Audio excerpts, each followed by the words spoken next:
Уважаемые коллеги, здравствуйте.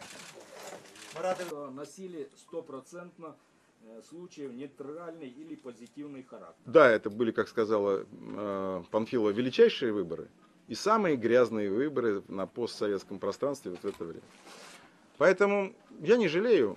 Я сожалею о том, что мои оппоненты и люди, которые организуют выборы, а также властимущие, сделали из этих выборов такое вот грязное политическое шоу. Результаты выборов руководитель избирательного штаба...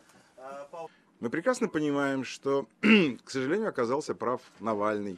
И проголосовать 2-3 раза можно. И мы имеем такие примеры в Московской области. Ясно, что подсчет голосов и вообще вся процедура выборов была нечестной. Но когда мы окончательно посчитают голоса, мы будем принимать определенные решения. Ясно только одно, что мы, несмотря на всю эту грязь, которая лилась, прошли эти выборы достойно. Натовцев в Прибалтике не было. Бандеровцы не хотели.